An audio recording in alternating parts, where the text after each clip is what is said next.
Hello मेरे seated warriors, कैसे आप सभी की इस प्यारे से यूट्यूब परिवार में हार्दिक स्वागत है। देखिए, इसमें हम सीटेट की आगामी परीक्षा जो होने वाली है उससे संबंधित जितना भी हमारा पीवाई क्यूज अभी तक पूछा गया है सीटेट के द्वारा उसको डिस्कस कर रहे हैं। तो आप वीडियो को अंत तक देखेंगे। तो यहाँ पे अभी हम पेपर 2 एसएससी को जो है 2024 में किस तरीके के क्वेश्चन पूछे गए थे वो देखने वाले हैं। आइए स्टार्ट करते हैं।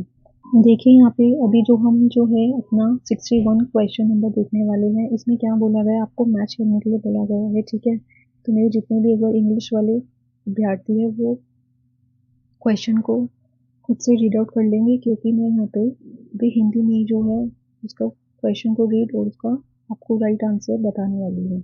इस क्वेश्चन में वो ये कह रहा है कि आपको दो सूची दे दी गई है और आपको इसमें मिलान करना है, हिरण्यगर्भ, प्रशस्ति, इश्ताक और नस्लिक। तो आपका इसका सही जवाब जो हो जाएगा वो हो जाएगा ऑप्शन नंबर थर्ड जो है इसका सही जवाब हो जाएगा। इसका मतलब है ए का जो है वो हिरण्यकश्यप अनुष्ठान के लिए, प्रशस्ति जो है उसका शिलालेख से मिलान हो जाएगा और पिश्ताक का प्रवेश द्वार, नस्तलीक जो है उसको आप फोर्थ से मिलान कर देंगे। आइए अपने 62 क्वेश्चन को देख लेते हैं। निम्नलिखित में से किन नृत्य रूपों को भारत की स्वतंत्रता के पश्चात भारतीय नृत्य रूपों के रूप में पहचान दी गई है? तो आपका इसका सही जवाब हो जाएगा ऑप्शन नंबर 4, भरतनाट्यम, कथक, कथकली, ओडिसी और कुचिपुड़ी और मणिपुरी को आपका शास्त्रीय नृत्य के रूप में जो है वो पहचान दे दी गई थी। आइए अपने अगला क्वेश्चन देख लेते हैं। मनसबदारी व्यवस्था के संदर्भ में निम्नलिखित कथनों पर विचार कीजिए। ए, मनसबदार शब्द का प्रयोग ऐसे व्यक्तियों के लिए होता था जिन्हें कोई पद मिलता था। बी, यह एक श्रेणी व्यवस्था थी जिसके जरिए पद, वेतन और सैन्य उत्तरदायित्व निर्धारित किए जाते थे। आपका इसका सही जवाब हो जाएगा ए और बी दोनों सत्य है। आइए अपने अगले प्रश्न को देख लेते हैं। डोडरमल द्वारा लागू की गई राजस्व प्रणाली का नाम क्या था? आपका सही जवाब हो जाएगा इसका जब्त। आपका अगला प्रश्न हो जाएगा मेहरगढ़ के संबंध में निम्नलिखित कथनों पर विचार कीजिए। मेहरगढ़ वह स्थान था जहाँ लोगों ने पहली बार चावल और मक्का उगाना सीखा था। मेहरगढ़ में हिरणों, भेड़ों और बकरियों की हड्डियां भी पाई गई। मेहरगढ़ में घर चौकोर और आयताकार थे। तो इसका सही जवाब हो जाएगा ऑप्शन नंबर 4। सिर्फ ए और बी जो है यहाँ पे सही दिए हुए हैं। आपका अगला प्रश्न 20वीं सदी के आरंभ से ही भारतीय महिलाएं किसमें सुधार हेतु काम कर रही थी? तो आपका ऑप्शन नंबर पहला यानी आपका बी और आपका सी, महिला मताधिकार और बेहतर स्वास्थ्य सुविधाओं के लिए जो है भारतीय महिलाएं सुधार हेतु काम कर रही थी। किसने निम्नलिखित मराठी भक्ति में भजन की रचना की? तुमने हमें नीची जाति का बनाया, मेरे महाप्रभु तुम स्वयं यह स्थिति स्वीकार करके तो देखिए, तुम्हें जीवन भर जूठन खानी पड़ती है, इसके लिए मेरे प्रभु तुम्हें शर्म आनी चाहिए। आपका इसका सही जवाब हो जाएगा ऑप्शन नंबर 4, कर्मा मीला के द्वारा ये रचित की गई है। आपका अगला प्रश्न जाति प्रथा की चुनौतियों के संदर्भ में निम्नलिखित कथनों पर विचार कीजिए। राजा राम मोहन राय ने उस पुरातन बौद्ध ग्रंथ का अनुवाद किया था जो जाति प्रथा की आलोचना करता था। बी, प्रार्थना समाज भक्ति की परंपरा का पालन करता रहा जो सभी जातियों की आध्यात्मिक समानता में विश्वास करता था। सी, जाति प्रथा उन्मूलन हेतु 1860 में परमहंस मंडली की स्थापना की गई। इसका आपका सही जवाब जो हो जाएगा वो हो जाएगा ऑप्शन नंबर 3। आपका ए और बी जो है यहाँ पे सही कथन दिए गए हैं, तो ऑप्शन 3 जो है इसका सही जवाब हो जाएगा। देखिए, फिर से यहाँ पे जो है आपका मिलान करो से एक और क्वेश्चन आ गया है। आइए देखते हैं। सूची 1 और सूची 2 से आपको मिलान करना है, तो इसका जो सही जवाब आपका हो जाएगा वो हो जाएगा ऑप्शन नंबर ए, मतलब ऑप्शन नंबर पहला जो है आपका सही जवाब हो जाएगा। इसका मतलब है जो दक्षिण भारत में नमक सत्याग्रह का आंदोलन था उसका सही जवाब आपका हो जाएगा वो सी, राजागोपालाचारी द्वारा किया गया था। प्रभात फेरियों का आयोजन किसके द्वारा किया गया था? अंबाबाई के द्वारा। और विख्यात जनजातीय नेता जो थे वो थे हमारे वीर लखन नायक। परिवर्तनशील राष्ट्रवादी इसका हो जाएगा आपका सुभाष चंद्र बोस। आपका अगला प्रश्न, भारतीय राष्ट्रीय कांग्रेस के आरंभिक दिनों में निम्नलिखित में से उनकी कौन सी मांगे थी? शासन का भारतीयकरण, न्यायपालिका को कार्यपालिका से अलग करना, भारत के कई शहरों में सिविल परीक्षा सेवा का आयोजन करवाना और पूर्ण स्वराज्य। इसका आपका सही जवाब जो है वो हो जाएगा ऑप्शन नंबर 4। ऑप्शन नंबर 4 जो है वो आपका सही जवाब हो जाएगा इसका, यानी शासन का भारतीयकरण चाहते थे कांग्रेस, न्यायपालिका को कार्यपालिका से अलग करना चाहते थे और भारत के कई शहरों में सिविल सेवा परीक्षा का वो आयोजन करवाना चाहते थे। आइए अपने अगले प्रश्न की तरफ। भारतीय संविधान में वर्तमान विषयों की सूची के संदर्भ में सूची 1 और सूची 1 को मिलान करना है। तो आपका इसका जो सही जवाब हो जाएगा वो हो जाएगा आपका ऑप्शन नंबर पहला सही जवाब हो जाएगा। आइए मिलान करते हैं। राज्य सूची जो है वो स्वास्थ्य से रिलेट है और आपका संघ सूची जो है उसमें कर से रिलेट है और जो समवर्ती सूची है हमारी वो हमारी शिक्षा से संबंधित है। तो ये सब भी आप ध्यान रखेंगे। आइए अपने अगले प्रश्न की तरफ। अगर पृथ्वी घूमना नहीं पड़े तो क्या होगा? तो इसका सही जवाब हो जाएगा आपका ऑप्शन नंबर 2। पृथ्वी पर जीवन संभव नहीं हो पाएगा। आइए आइए अपने अगले प्रश्न की तरफ। अगर एक शिक्षिका भारत के मानचित्र के द्वारा बच्चों को मानचित्र को पढ़ना व समझना सिखाना चाहती है तो उसे सर्वप्रथम निम्नलिखित में से किन पर चर्चा करनी चाहिए? आपका सही जवाब इसका हो जाएगा ऑप्शन नंबर पहला। ए बी सी तीनों कथन जो है वो यहाँ पे सही दिए हुए हैं। मतलब दिशा और पैमाना, प्रतीक अर्थात रूट चिन्ह और भारत की भौगोलिक स्थिति के बारे में चर्चा करनी पड़ेगी टीचर को। आपका अगला प्रश्न हो जाएगा, भारत में केंद्रीय सरकार के कार्यालयों के खुलने का समय सुबह के 9 बजे IST का है।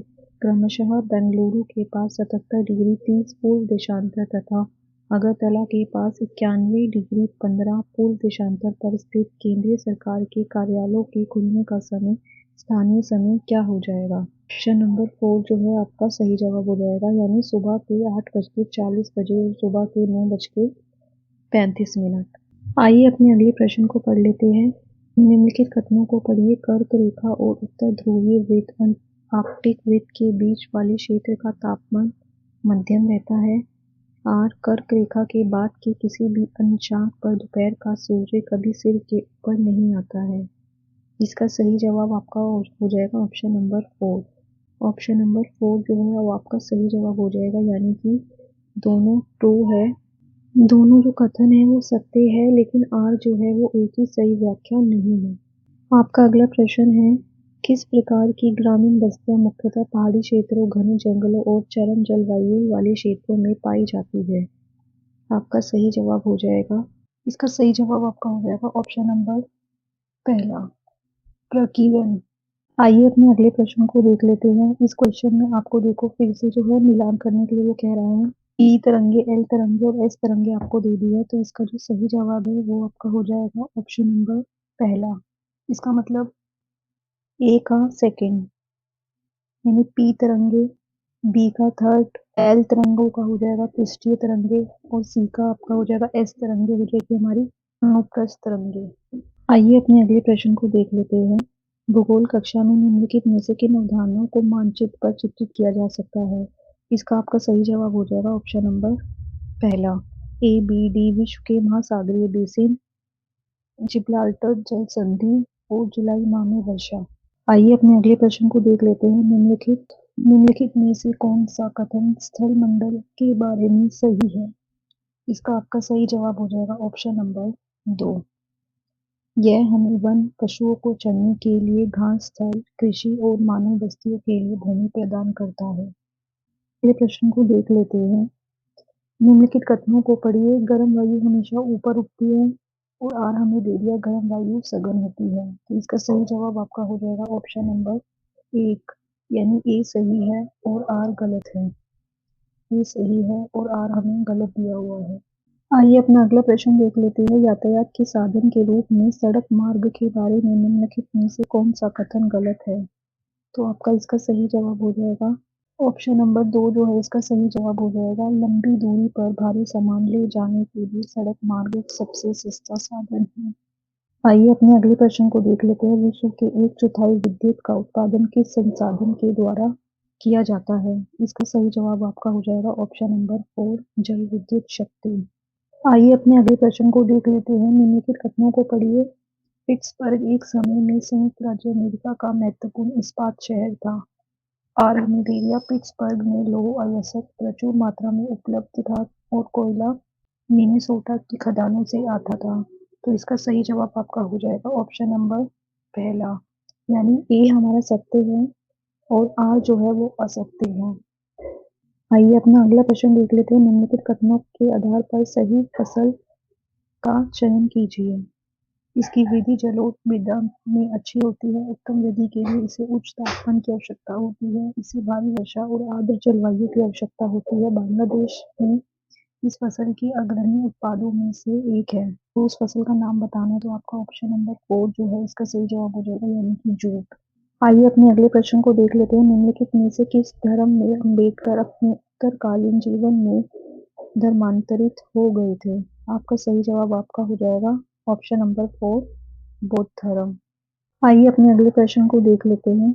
निम्नलिखित में से कौन सा रूढ़िबद्ध धारणा भंग करने का उदाहरण है?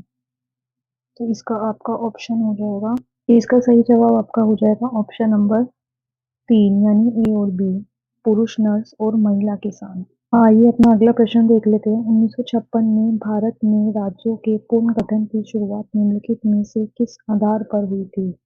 आपका सही जवाब हो जाएगा ऑप्शन नंबर, इसका ऑप्शन हो जाएगा पहला सही, भाषाई एवं सांस्कृतिक एकरूपता। आइए अपना अगला प्रश्न देख लेते हैं। निम्नलिखित में से कौन ग्राम प्रशासन से जुड़े हुए हैं? इसका आपका ऑप्शन नंबर जो थर्ड है वो सही हो जाएगा, यानी कि बी लेखपाल, सी तहसीलदार और डी पटवारी। आइए अपने अगले प्रश्न को देख लेते हैं। निम्नलिखित में से किस प्रणाली में छोटे पैमाने के उत्पाद को श्रमिकों को अपने उत्पादों का एक उचित मूल्य प्राप्त होने की अधिक संभावना? इसका आपका ऑप्शन हो जाएगा ऑप्शन नंबर 4, सहकारी। संदर्भ में निम्नलिखित में से कौन सा कथन सत्य है?